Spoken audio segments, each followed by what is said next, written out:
we get it. There we go. Thank you. Okay, we're up and running. Thanks, Mike. Thanks, Allison. I'm gonna pass this on to our guest presenters, starting with Ann Cobb, and hopefully we can run down the bios that we see up on the screen. Okay, you just want me to read the bio that's on the screen? Sure, introduce yourself. Okay, good evening, everybody. It's nice to be here. Thank you for joining us tonight. My name is Ann Cobb, and I'm on the executive board of Middle Passage Ceremonies and Port Markers Project. And I'm basically, as it says there, I do all kinds of things, communication specialist, which is really stretching it, but that's what I do. Preparing press releases, grant proposals, and that kind of thing. I used to teach at Coppin for many, many years in the Department of Humanities. I am retired now, and I'm looking forward to tonight's discussion. Thank you. How about Ann Chin? We've got two Anns tonight. Yes, we try to make it easy for everyone. Good evening. I serve as the executive director of the board. I'm also the founder of the project, inspired by Toni Morrison saying that we had not addressed the history of the Middle Passage. I've worked in Washington, D.C., which is where I'm originally from, as an advocate for children and families. I have also been a textile artist, a retailer, and organizer of collective artist market, and a historian. But this project is my true love, and I think probably the reason that I breathe. Thank you. We also have Jean Pirtle joining us. We have three incredible presenters tonight. Jean, could you say a few words about yourself? Sure. I'm the Director of Educational Programming and Partnerships for Historic Sotterly. I've been employed there for 10 years now. Do you believe it?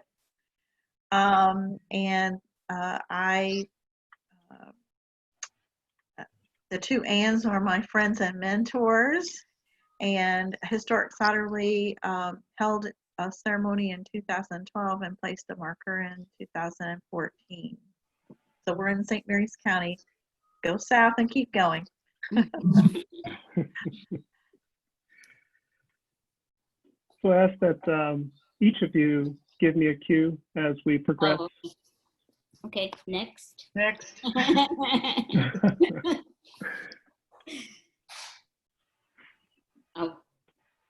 Oh boy. Yeah, that's a lot. Ann, you want to tackle? Yeah, we can divide this. This evening's presentation talks about the work and shows the work of the Middle Passage Ceremonies and Port Markers Project. We call it MPCPMP, which is nonprofit, tax-exempt, established in 2011 to honor the 2 million captive Africans who perished during the Middle Passage or the Transatlantic voyage, and the 10 million who survived to build the Americas and also Europe. We commemorate the nearly 12 million who were part of boarding the ships from Africa, researching and identifying all the US ports of entry for Africans during more than 400 years. In fact, in 2026, it'll be 500 years of the transatlantic human trade. And by doing this, we encourage local communities to hold remembrance ceremonies at each of the 52 documented port sites in the United States. We support the installation of historic markers to establish a permanent record honoring those who died and those who survived. This also involves educating the community about the vital role that Africans and their descendants have played over these 500 years, locally, regionally, nationally, and internationally. We believe in connecting the dots. And we partner with historical and cultural societies, such as yours, academic institutions, churches, community organizations, visitor and tourist bureaus to promote the African diaspora in history and culture, and especially as it relates to the Middle Passage. Thank you. Next.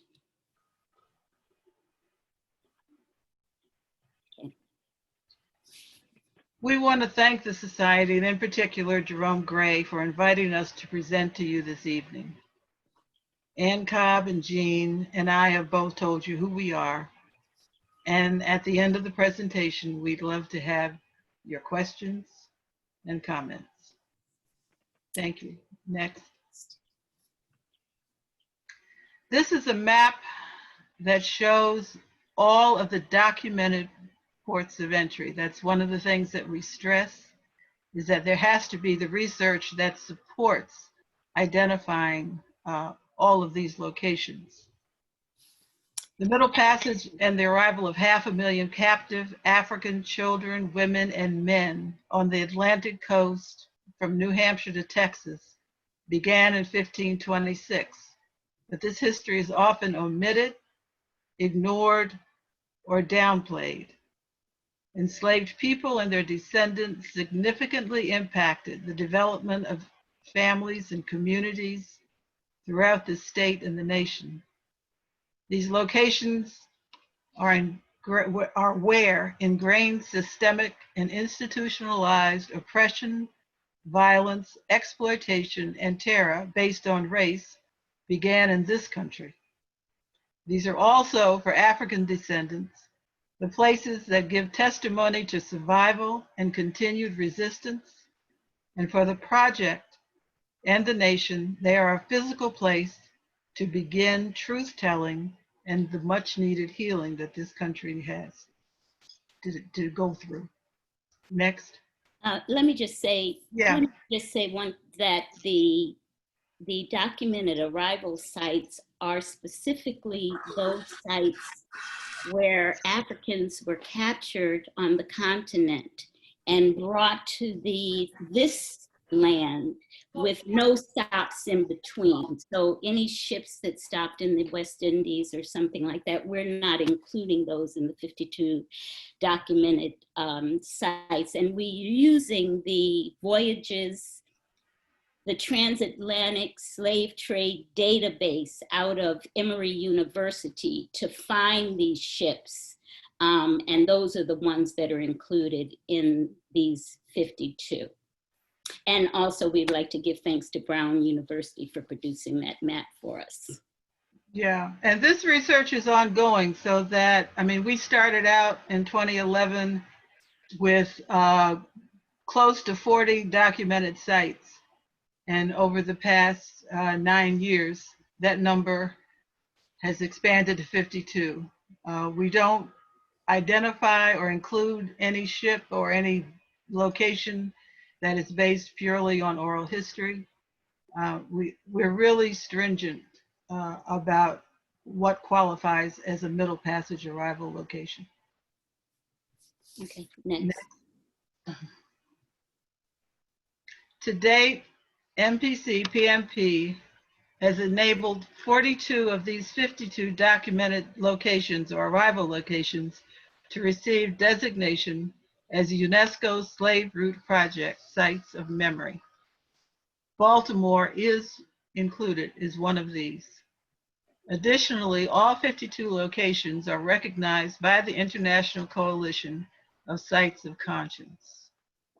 We thought that it was crucial that we not only make this history known, but that we connect it in the way that it transpired, that it is national and it's international. It really is global. And I don't think that many people realize that, except that I have to say that today what's going on is affirming that this is global. This is a global history. Mhm. Thank you. Next. If you want to read what the United Nations Working Group has said about why it is important that we address the Middle Passage history. And In this, a nutshell, this group from the United Nations came to the States, I think it was in maybe 2016, and they chose 5 cities to visit. And to look at what was happening to the African American community in each one of these cities, New York, Baltimore, I think Chicago, maybe Jackson, Mississippi, and something else. And after they visited over this period of time, they did a whole thing of resolutions to talk about what they saw and what they thought needed to be done. MPCPMP, our organization, presented to the United Nations group when they came to Baltimore. And out of that is that what's in that slide there is the outcome from what our organization presented to them. And the key thing there, of course, is that there's a profound need to acknowledge the trade as a crime against humanity. And in order to reconcile that, in that second paragraph, they said it is vital that monuments, memorials, and markers should be erected to facilitate that dialogue. Next. And I think at this point, I want to say that our project is unique in the sense that our goal is to place markers. Many organizations have in fact held ceremonies, but our concern is that once the inclination or the individuals no longer exist or are unable, that history again will be subverted or lost. And so the markers serve as a means to preserve and acknowledge the history. As Anne said, the UNESCO group did come to Maryland, and the locations that have been identified as sites of memory are Annapolis, Baltimore, London Town, and historic Sauterley. Oxford, Maryland is an arrival site. However, we've been unable to garner enough support from that community to place a marker. And we'll be talking about that later. But each one of these locations has been designated a site of memory. Next.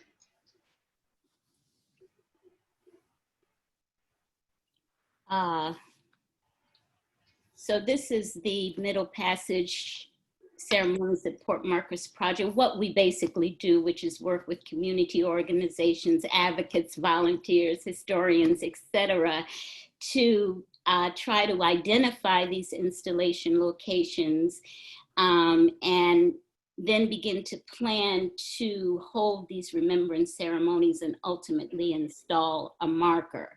And these collaborations take place, as it says, locally, nationally, and internationally.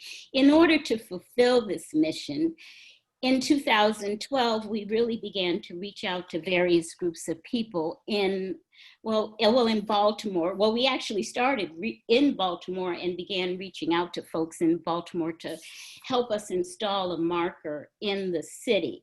And it's really been particularly difficult. We were kind of told, we met with museum people, the Governor's Commission on African American History and Culture, so many different people, politicians, or tried to, because we never really got past the secretaries, but we did try.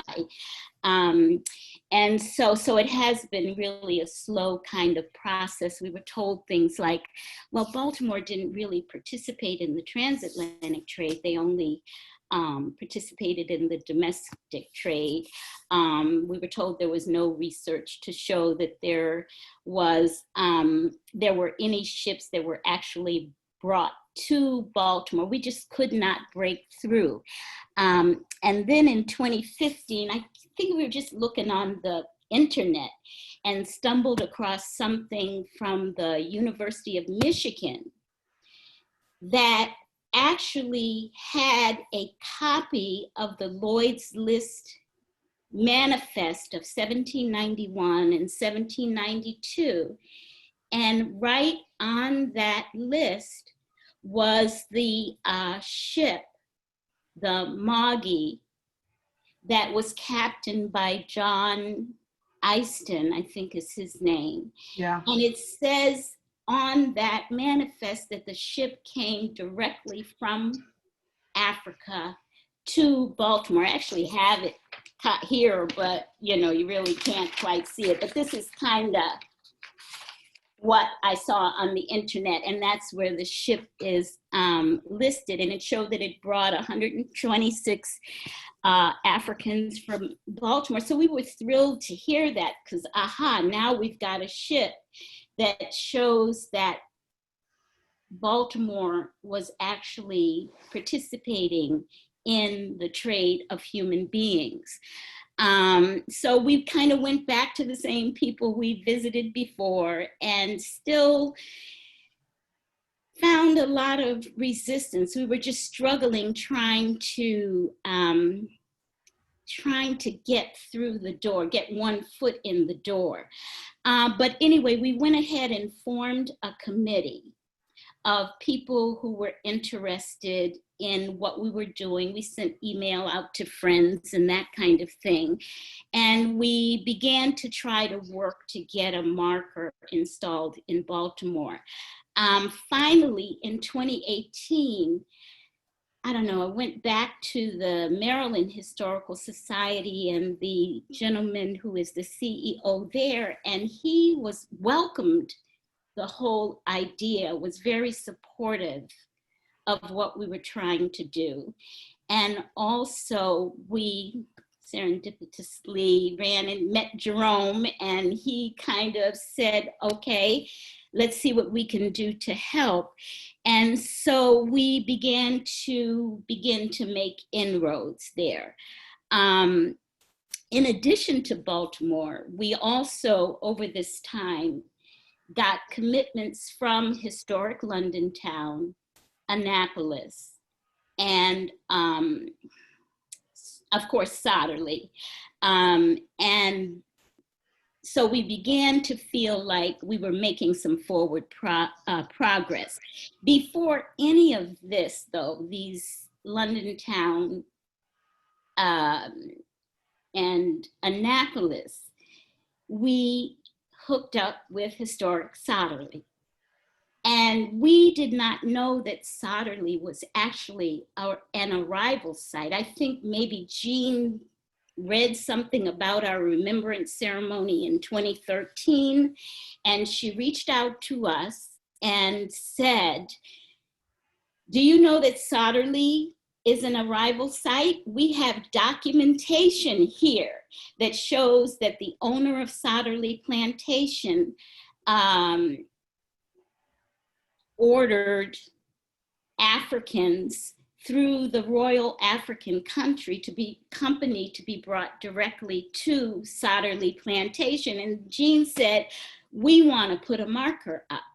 And so that began our relationship with Jean, that's almost 8 years now, with Sodderly, and their kind of unwavering support for us and our mission. So Jean is going to talk a little bit about now how to discuss that history and how Sodderly kind of incorporated this history into their narrative. Next. So, hi, thank you for having me. So when, back in 2011, I heard about the Middle Passage Ceremonies and Port Markers project and Anshin and what they were trying to do, and I told myself Sodderly's a Middle Passage site. We had through a document, through research that there had been done in the 30s, there was a record of a ship, but the record that it actually landed here had not been researched or found yet. So because I know Sodderly, the owners, I know a lot of the history and the people that were there, sometimes when you look over a document somebody else has looked at, but they're not looking for the same thing, you find what you're looking for. So I actually, the ship Generous Jenny left London in 1719, went to the west coast of Africa, Cape Coast Castle, and spent about 4 months or so along the coast, getting more cargo, filling the ship with cargo, humans, captured Africans, and set sail and came to what would become known as Sodderly. So this was James Bowles, the first owner that we interpret at Sodderly as a museum. In 1720, the Generous Jenny landed at Sodderly with, they started out with about 260 Africans on board, and about 214 arrived. There's different stories of different people, what happened to these people, but there were 29 enslaved that were died of smallpox on the ship. So, I mean, it's an elaborate story. We have a lot about this one ship, and I suspect there are more, but the records are so spotty that have survived that early. But I'm sure there are more, but this is one that we actually have documented. So I invited Sodderly, when I say I mean Sodderly, we invited the two Anns to come to Sodderly and presented the research, and then we immediately started to plan our ceremony. Of course, I was clueless, so Ann Chin and Ann Cobb guided us through the whole thing. What a ceremony might look like. Of course, every ceremony is going to be a little different depending on your region and the site itself. So I knew in St. Mary's County, for a ceremony and our cultural leaders, I needed, representation from the Catholic Church, from Protestant organizations, from our local cultural organizations, from our Native American presence, the Piscataway, and gathering all that up, and speakers, and an Aiken priest to do libations and a blessing. It was a gorgeous day in mid-November 2012 where we had our first ceremony. And 2 years later, we had yet another ceremony to place the marker. And the marker, of course, it basically tells the story of the Generous Jenny and the people on it and the circumstances. And that was all approved by Middle Passage. All the wording and the signage itself was approved by the organization. And how to pay for it? Well, once it just so happened that some owner descendants came by on a visit, and I asked them to pay for it, and they wrote a check. So that's how it was paid for. It's been nothing but a blessing for Historic Sodderly and for the people of the community to have this place of healing and of remembrance and history. And the story amazes me, and it just gets deeper and deeper. So I owe Middle Passage Ceremonies and Port Marcus Project personally and professionally. They're great partners to work with. Okay, next. Okay, thanks, Jean. As Jean said, even though we're working with the same historic topic, planning for each location is unique. So we have to consider things like the location, the cost, the wording on the marker, the dedication program, speakers, anything you can think of. And each one is quite different. we work with the local community to find out what works for them. So for example, the markers, there are 2 markers in New Orleans that were placed. And of course, included in those dedications are the second line and the Mardi Gras Indians and brass bands and stuff, which quite different than, you know, Jamestown or Yorktown or say St. Augustine. So these slides are just, just some pictures of some of the planning sessions that we've had with different communities. Yeah, I would like to say that, you know, at a site that's ready to really commit to this, the planning normally takes about 18 months. Mm-hmm. However, Yeah. places like Baltimore, we started in 2012, and you know, we're hoping that in the next year or so there will be a marker. It ranges, it changes completely. I mean, you'll have a place like Fredericksburg, Virginia. We met with them once, they took us on a tour, and the next thing we know, they called us to say, oh, we put the markers up. I mean, it really depends on each community and what they want to say. And I always jokingly, and Ann and I are going to talk about the components for the marker and the ceremony. I think the participants who represent the different faith groups always jokingly say in the South, when we say we'd like to have a diverse representation, in the South, that is translated to mean Baptist and Methodist. You know, not Jewish and Islamic and Buddhist. You know, it's very limited very often, and we do nudge to say no, it has to be expanded. But we'll talk more about the components in the next slide, I think. Next slide. Mm-hmm. Yeah.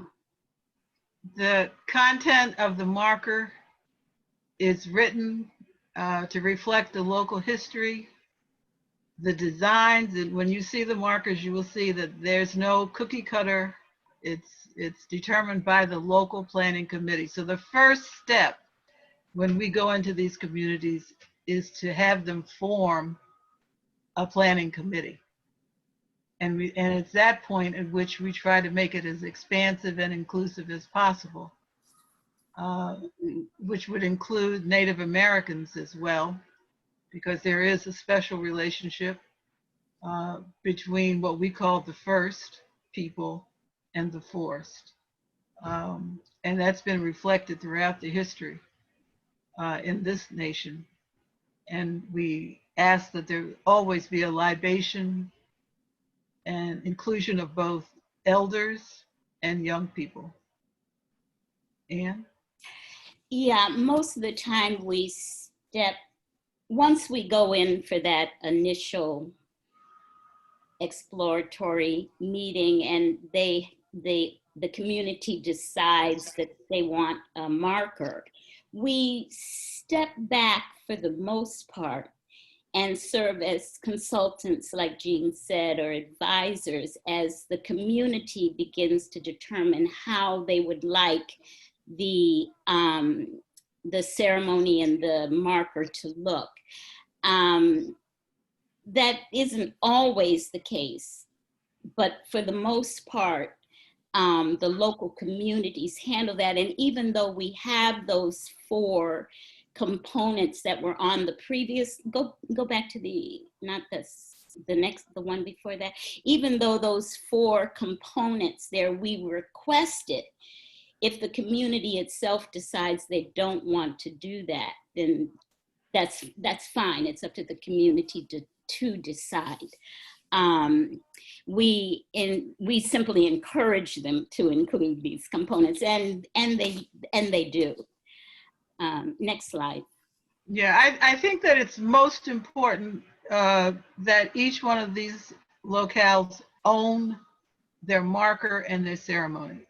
Yeah, I think the worst thing that could happen is that we would impose how it ought to be, how it ought to look. I think it takes away. Because the goal is not just the installation of the marker, but for that to become on one day in one particular year, but for that to be an ongoing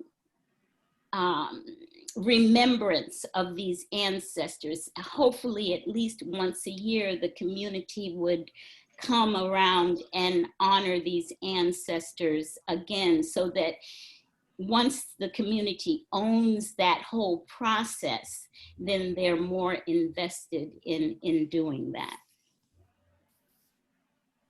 Okay. Where are we? I hope slide 13. Oh no. Well, it's about the ceremonies, and Yeah. and if you go back to the first ceremony, it is the Baltimore 2012. Yeah. That was our very first ancestral remembrance ceremony. We had two, one at dawn and one at dusk, on August 23rd, 2012, at Fells Point. Approximately 400 people from all over the country joined in this initial commemoration.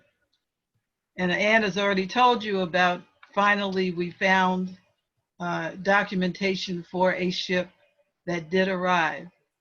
Up until that point, we were told that Baltimore only was involved in the domestic trade. The other better known portion of the city's role in human trade is shipbuilding. In particular, the Baltimore Clipper. It's designed and constructed in your city. And because of its speed, this was a ship of choice for American captains, traders, and investors involved in transporting human cargo during the 19th century. Because the faster that you can get the deliveries made, the less likely you are to have high middle passage deaths. Or you will just have fewer ones. And we hope that a marker acknowledging Baltimore's role in the international and domestic human trade can be installed, so that the centuries-old legacy that started with the Middle Passage has a highly visible historical context for those who want reform, change, and deconstruction. We view the Middle Passage as the point at which, in this country, a lot of the injustice that occurred based on race began. And we also consider those Middle Passage locations as the point at which African American history began. Right. Both of those. This picture of Baltimore shows people involved in the libation and a group of Buddhists who also participated. Next. The ambassador from Benin and his wife attended Jamestown, Virginia in 2013. National Park Service sponsored that program, and Virginia Preservation. And we were changing the conversation from Jamestown being the first place of arrival in Virginia to the fact that the first Africans arrived in Virginia at Point Comfort. And there was a big political contention around that. Major. Yeah. Next. We have Annapolis. We folded into, and we tried to, what if there is in fact an African descendant event occurring in one of the locations, we try to go and connect to that history. So for Annapolis, it was the Kunta Kinte Festival. And this was the first time that we participated. And at the end of that program, of that day, a dance troupe took as many people who wanted to the city dock and led a dance of the whole community. It was absolutely beautiful. It was a traditional dance of remembrance. Right. It was beautiful, and no one recorded it, of course. We were all participating. And you can see in 2012 at Sauterley, the libation by the Akan priest. And Sauterley also serves as the focal port site for the Patuxent River. If you go through the Voyages database, many places they don't identify specifically. They just say Patuxent River. So when Jean approached us, you know, we were ecstatic because it was like, at last, you know, we have an identifiable place to mark this history. Next. And this is Yorktown, Virginia, on the waterfront in the morning on Memorial Day. And you see the Native Americans represented, and the community meeting. I think this was after the ceremony, but also the marker was installed. So Yorktown, Virginia is the first marker. Baltimore is the first ceremony for our project. Next. Images from Jamestown, Virginia. We always have an elder offer to the 4 points before we actually begin the ceremony. And Chief Atkins spoke at that particular ceremony representing Native Americans. Next. St. Augustine, Florida, Boston, Massachusetts in 2015. Though St. Augustine actually has a marker installed. This was Boston's Remembrance ceremony, and they are now, hopefully in 2020, installing their marker. Next. Philadelphia, just an image of some of the participants and the marker itself. Next. Okay, so here we are at the planned Maryland sites, which are, well, Annapolis, Baltimore, historic London town, and we are planning for Oxford, but Oxford isn't yet planning with us for that. So we just have in our mind what we want to do there. So these are the planned Maryland sites. Go ahead next, Jerome. And these are just some examples for you all to see of the current markers that have been installed. Yorktown in 2013, Jamestown in 2013. Next, the first, and this is the first Maryland marker, the Sauterley marker. And I didn't know, Jean, if you wanted to say anything more about that marker, anything about that day or? Well, this is the placement ceremony. So I remember the weather was just horrid, but it cleared enough for you can see the families gathering around and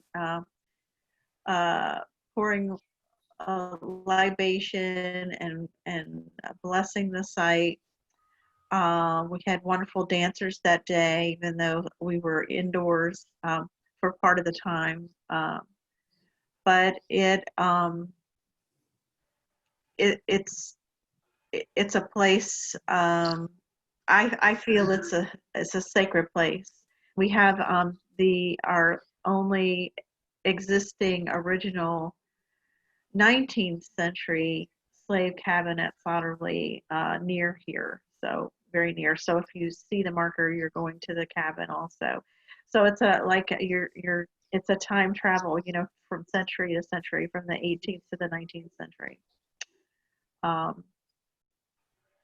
The history is mind-boggling, so deep, and we learn something new about individual people almost every day. I say I learn something new every day, and it is so true.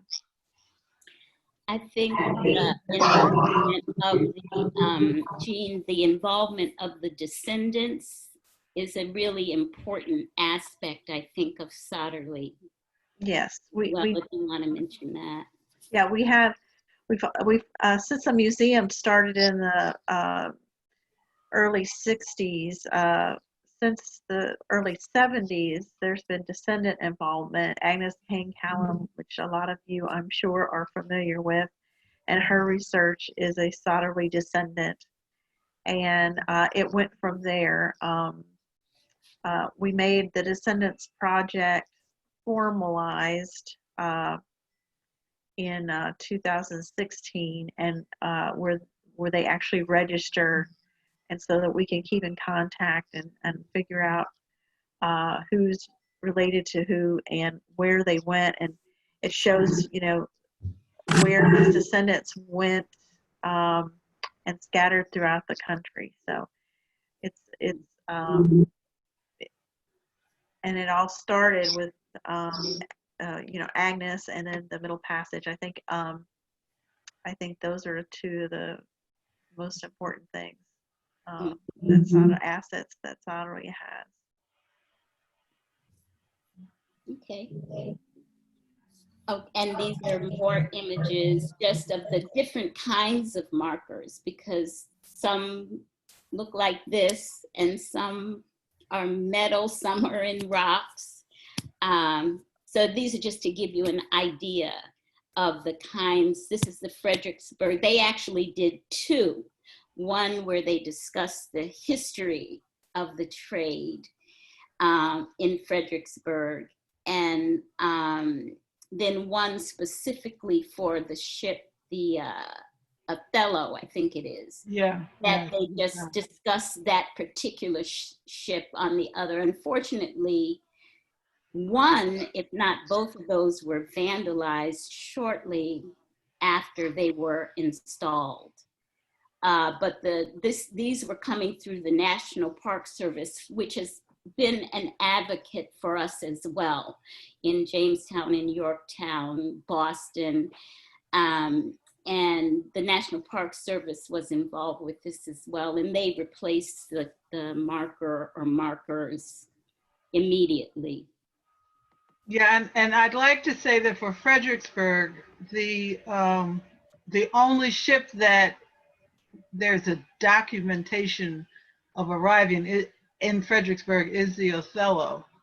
However, that is the Rappahannock River, and along that route, there are over 3,000 or 4,000 Africans who were brought in. So I raised this only because when we talked about the Mogi or Magi in Baltimore, and people say, well, it's one ship. Number one, it's one ship too many. And I think that if we're going to be quantitative, again, I think that's a rationale for downplaying or dismissing the history, which I think is an error of judgment and commitment and truth-telling. Yeah. The other comment also was that, well, it was just 106 people. And we wondered, what is an acceptable number, that would encourage you to help us with this marker. Next. This is Philadelphia. Go ahead. We're just showing these images. Galveston, Texas marker. Next. Camden, New Jersey. They actually put up, I think, three markers. Yeah, in different parts of the dock area there. Because they were all ferry points. People were unloaded from the ships.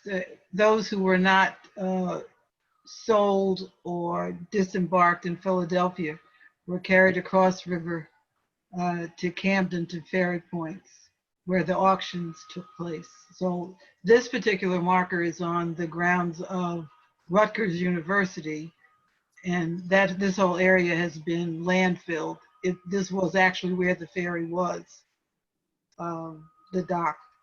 But and that's the other thing, is that over time, and you're talking 500 years, you know, people sometimes say, we want to put it right where the ship was, or right where the ships came in.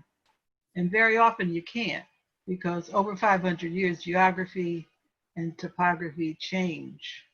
So one of the things we do encourage is that the markers at least be placed where you can see water, so that you at least have the sense that we're talking about an ocean voyage. Mm-hmm. Next. Okay, next, yeah. This may be our most recently installed marker, and it also is a marker that also has the UNESCO slave route project information on the other side.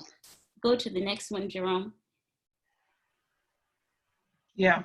This is the marker in Mobile, Alabama, that has text on one side about the trade itself and slavery as it related specifically to Mobile.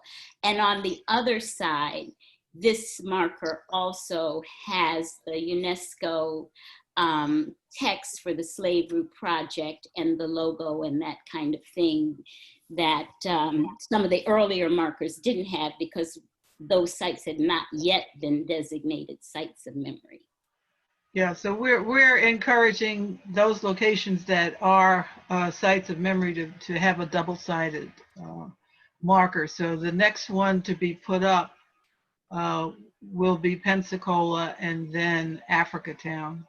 Those are definites for 2020. Pensacola, Florida, and Africatown, Alabama. Alabama. Okay. Next. Next. Okay, Jerome. Jerome and I met at the Frederick Douglass Isaac Meyer Museum to see if we could discuss the project and the possibility of having a marker installed at the museum.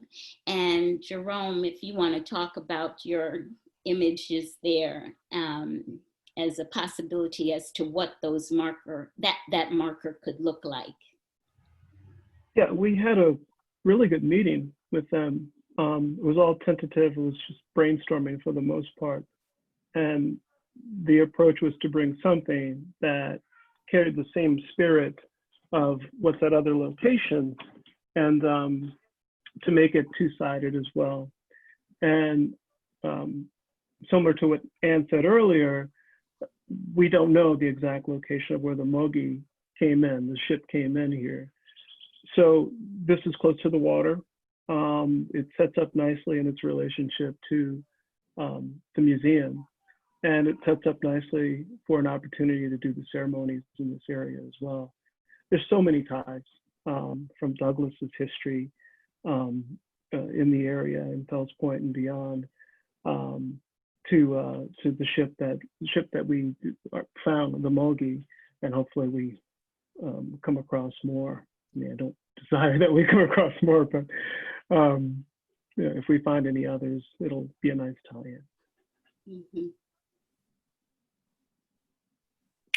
Okay, next. The next is a very brief video that sums up, I guess, the work of the project. Bernice Reagon and Toshi Reagon are the musicians on this. Bernice Reagon, Dr. Bernice Reagon basically was the point person for the Folklife Festival. And she is an advisory board member of it.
And this is basically what you can do to help. We're asking that the Baltimore City Historical Society form a committee to include members of the community to promote this history and help install a marker. That you advocate for the marker for Baltimore and Oxford, identify funding, help with finding location. There's so much we don't know. Join with other locations in the United States and formally acknowledge the role that that Baltimore and the state of Maryland played in the enslavement of Africans. And of course, we'd like you to visit our website and Facebook page. You can see who we're affiliated with, as well as information about events, upcoming events, or just general information about subjects related to our project. And we ask that you encourage the local Baltimore community, especially young people, to learn about this history and participate in remembrance ceremonies. Next. Thank you. So here we are at questions and answers. So thank you. First, just thank you all for this tremendous presentation. It's definitely a passion project for all of you, and it shows, and I'm grateful for your work. We do have a few questions that came in, and please keep them coming. You can send them right to me or to the whole chat. Thanks to Dean for answering one question about just locating London Town. So it is just south of Annapolis. The next question to our presenters is more specific about the price of the markers. So I wonder if you could speak to that at all. I know you did say there is a bit of a difference depending on, you know, what the marker looks like and possibly where and maybe who your partners are. But if you could give us a range, people were curious about the price. Sure, there is a range. The last one that was put up was Amelia Island double-sided metal. Was $4,500. They have gone from that, which is the low end, up to $11,000 and $12,000. It really depends on the manufacturer, and we certainly would give people who are interested the sources, the manufacturers themselves. A couple have gone out of business during this time. And also what materials are used, so that the one in New Hampshire certainly would cost more than the metal one. You also have the ones that I think at Solderly and Yorktown and Jamestown, which are wood and laminate. And I guess, Jean, you could. Yeah, well, basically what Solderly does is we reuse some of what we already have. We already had the frame, I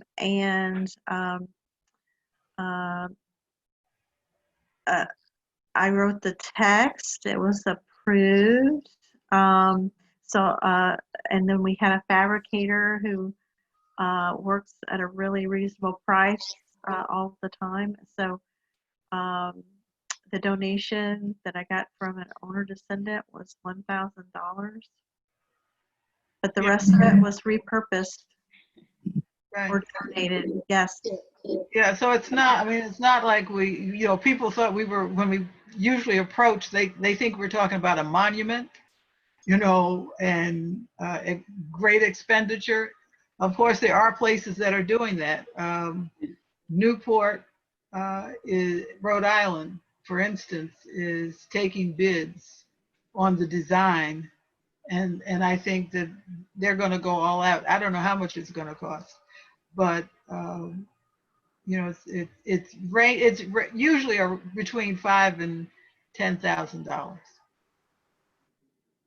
Thank you. I know it's hard to, especially for historic interpretive signs, it's hard to whittle that down to a specific.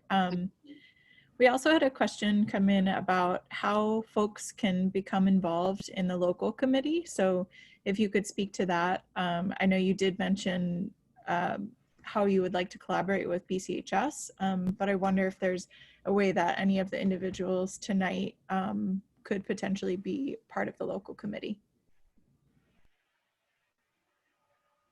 We need some kind of point person or point group to organize that first meeting, like the image that we had of Rhode Island, in Providence, where there was something like 100 people there. Brown University actually kind of sponsored that, helped us organize that. And so, because we're coming from other places, we don't know the cities particularly, so we need those people who are there to contact groups, churches, local community organizations that might be interested in installing a marker, and call that first kind of interest meeting. And usually what happens is, out of that, there comes a kind of core committee that follows it through to the end. In New Orleans, for example, it just so happened to be New Orleans is on the east side, on the east bank of the Mississippi, their 300th anniversary, tricentennial of the city. And so it became part of the planning for the events that were going on during the tricentennial. And then on the west bank of the Mississippi, the Algiers community, their tricentennial was the next year, 2019. And so a tricentennial committee was formed to deal with activities throughout the year, one of which was the planning and installation of the marker. So it kind of goes that way. We come in, do a presentation, a committee is formed with some kind of, in Jamestown, in Yorktown, it was the Yorktown Historical Society and also the National Park Service that together work to kind of spearhead the process of getting the markers installed. If that answers your question. Allison, Yeah. could I make a comment? Sure. That was my question.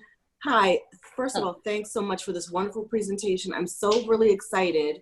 I'm the executive director of the Westport Community Economic Development Corporation, which is located on the waterfront in South Baltimore. And one of the things that we wanted to pursue was to do a MIAFA in Baltimore. So I've attended the one in New Orleans where you go from Congo Square and you have the ceremony and then take the ship to Algiers. So I am, really happy to work with anybody who wants to do this. We have a lot of kids who are interested, and we also are going through a planning process for the middle branch right now. I'm on the steering committee for that, and this could be, kind of part of that as well. So happy to talk to anybody offline about that. Great, that sounds great. Yeah. And I think Lisa, Linda and I have been in touch, so I can get Lisa, I can get her email to you guys. That'd be great. Yeah, in the interest of time, we'll move on to a couple more questions. So the question came in, Africa Town is in Mobile, Alabama. It's where the Clotilde came in, the last shipment of enslaved Africans. Can you discuss the issues surrounding this ship? Well, you know that in 2019, it was finally identified. They'd had a lot of false, alarms, but National Geographic and the Smithsonian are both involved. And Africa Town now not only is telling its story, but they're moving forward and addressing economic development, environmental injustice, they received a grant or funding through the National Park Service and the Smithsonian of about $500,000. And they're being very judicious in how they are going to spend it.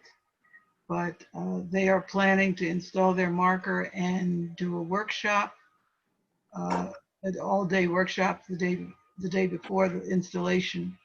They want to become the model for how you use this history, this Middle Passage history, to address current day issues within descendant communities. So that's what the process is right now. Mhm.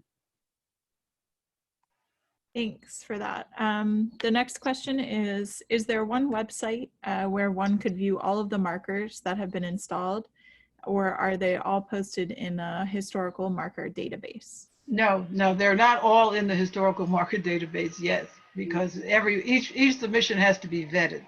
But if you go onto our website and you can see the locations, they're identified. And that's middlepassageproject.org. If you go on our homepage, I think if you click on the map that we had on the slide on the PowerPoint, if you click on that, the individual sites will pop up with information about when the marker was installed. And also there's a picture of the marker. Yeah. And I'd also like to tell you that currently on our Facebook, every Wednesday, we're going state by state to talk about the history, the Middle Passage history and African descendant history, and to include images of the markers. Thank you. We did have one question come in specifically about the ship that embarked in Baltimore. If one of you could just spell the Moggy for us, that would be great. Mogggy. Thank you. 1791. Yeah. Another question, also specifically about Baltimore. Do you have information on the Africans that were transported to Baltimore, i.e. sales, buyers, plantations, maybe a breakdown of gender, where the human cargo originated in Africa, so where they were being taken from, and maybe names of the ship owners? I know that's a really complex question, but I do think it's likely a work in progress. You're not talking about the Moggy or Mogi, you're just talking in general, right? Yeah, I think just more broadly. What about the Cash for Blood book that has a lot of information about the domestic trade? We don't have that information, but maybe something like that could give you information specific to Baltimore about again, it's the domestic trade, but there's ships. I don't know how much it goes into. It seems like more than half the book is, just information about factual stuff, so related to the trade. So maybe that might be a good place to look. We don't have that. No. Thanks. And then there's just one question I'm going to throw in for my own interest. I think that will bring us maybe to the end. Could you tell us a little bit more about the UNESCO slave route project? I had never heard of that, and I just wondered if you could touch on how it sounds like it connects and weaves into your project, but maybe you could tell us more about it. Yeah, well, the United Nations has the education and science focus, and the slavery project actually had more, I would say, concentration on African ports initially. It was staffed principally by Africans, and approximately 10 years ago, those of us in the United States said, and the Americas, why is it all concentrated in Africa in terms of the point of, quote, no return, you know, what do you do about the diaspora? And if you're talking a root of enslaved people and captive people, why would you only have the beginning in terms of Africa? You know, where did these people go? And we started pushing years ago. And finally, Jane Landers at Vanderbilt University was appointed and to the Slavery Project. And she was involved in the Fort Mose story in Florida, and had done all the research related to that, which is the first legally sanctioned location and part of the for freed Africans or self-emancipated Africans. And of course, that had to do with the English and Spanish over territory. But and that the fact that we always say that the first route on the Underground Railroad was south, so that people were escaping from Virginia, North Carolina, South Carolina, and Georgia into Florida. So when she joined the Root Project as a committee member, we just sort of piled on to her every site that we could think of that was related to this history. And she shepherded it in. In fact, now she is spearheading the University of Michigan database. Because one of the things is that we really need to have places where we can go to get information. It's so scattered, and it hasn't been a priority for centuries. Except as commercial, and now, you know, diaries and history, oral histories, and all of that is being included, and it's invaluable. Thank you for that. I think this is a really, really great question to end on, and then we'll toss it over to Mike just for some final closing remarks. And of course, it comes from Baltimore sort of legend in my nerdy history world, from Linda Shopes. She asks, can any of the presenters speak to the continuing impact locally of both the ceremony and the permanent marker?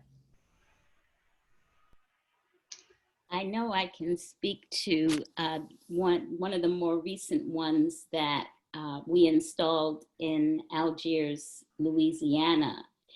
And this was such an important event for the community to actually participate and see that marker installed. We had a speaker, a young man whose his grandchildren, young to me, so his grandchildren are the 7th generation of Africans who were brought on the Mississippi River to Algiers, Louisiana, which is a neighborhood in New Orleans on the other side of the Mississippi River. And so just seeing that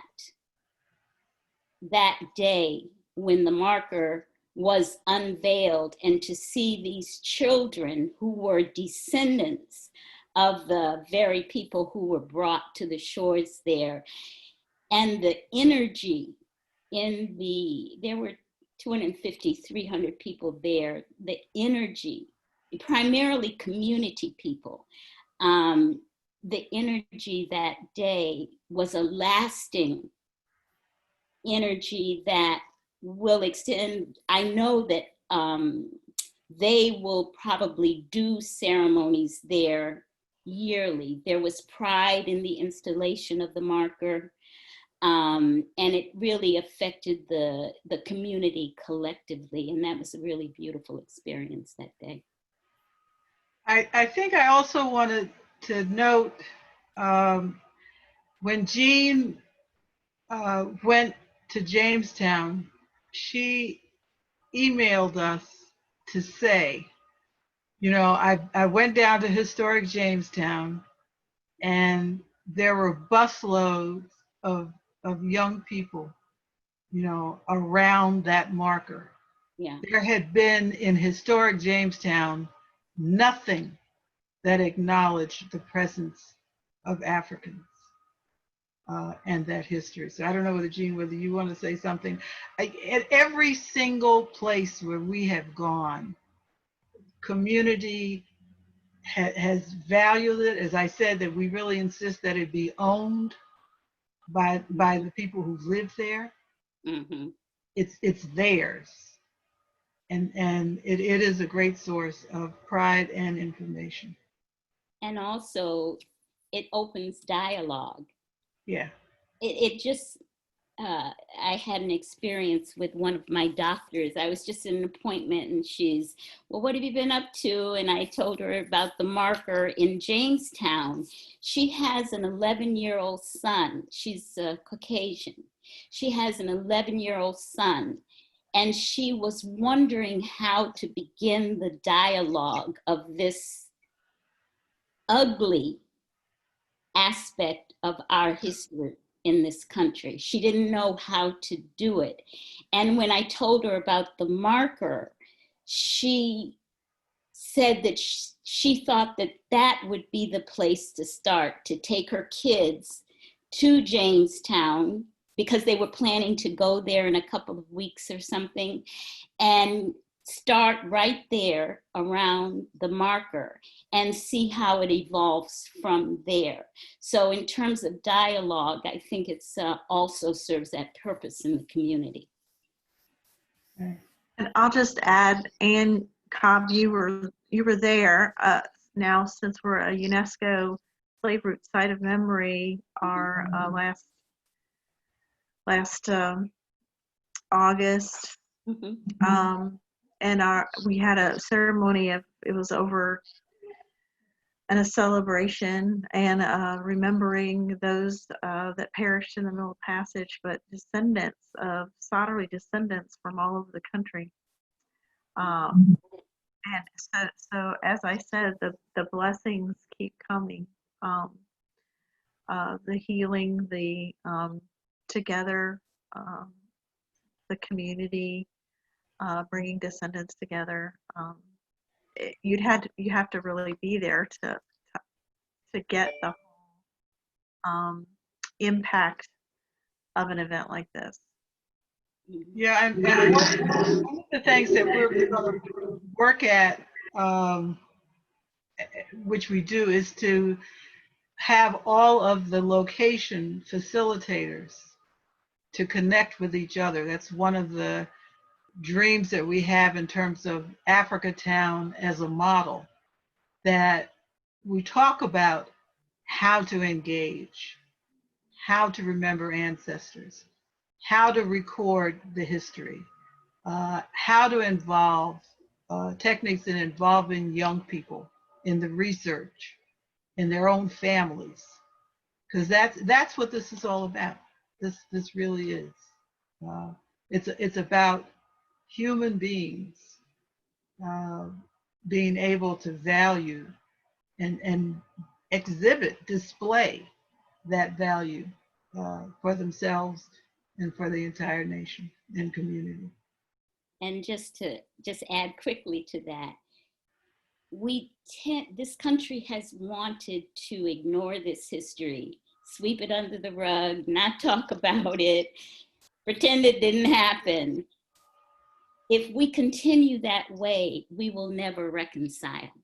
There's no way that healing can begin until you acknowledge, until the problem has been uncovered and diagnosed and that kind of thing. So in terms of reconciliation, you can't have it. You can't have it by pretending that something didn't happen. You have to acknowledge the ugliness of the history, as I said, the terror, the horror, the brutality that these human beings went through. You know, we even in our organization try to change the language because we don't like to use the word slave. They were human beings who were captured. They were sons and daughters and husbands and wives and moms and dads. They were not slaves.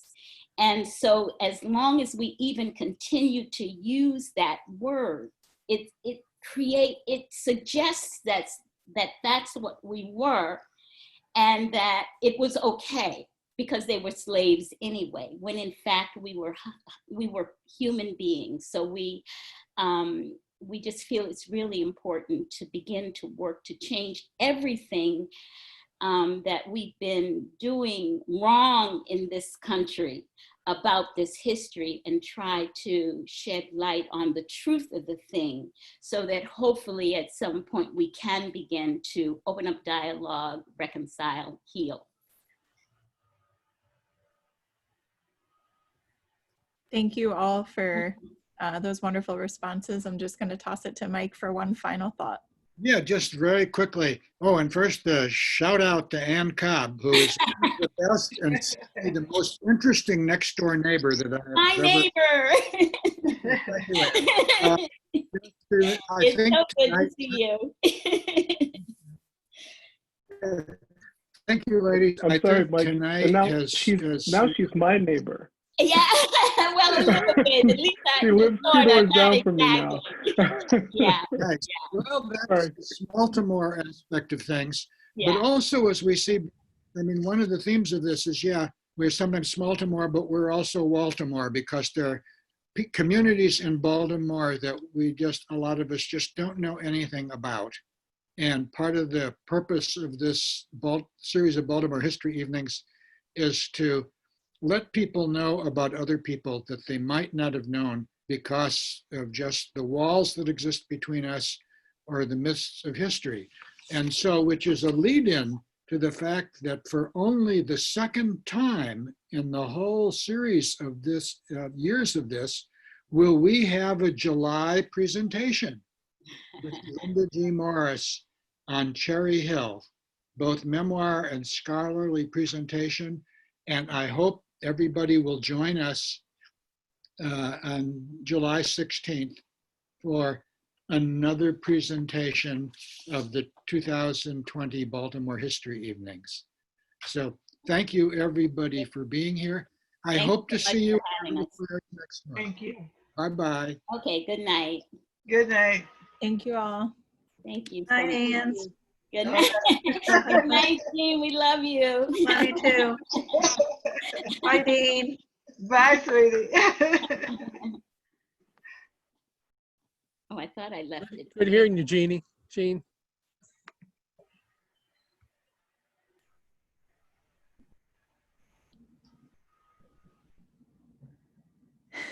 Jerome, I just wanted to add, I saved the chat, so we're good with that too.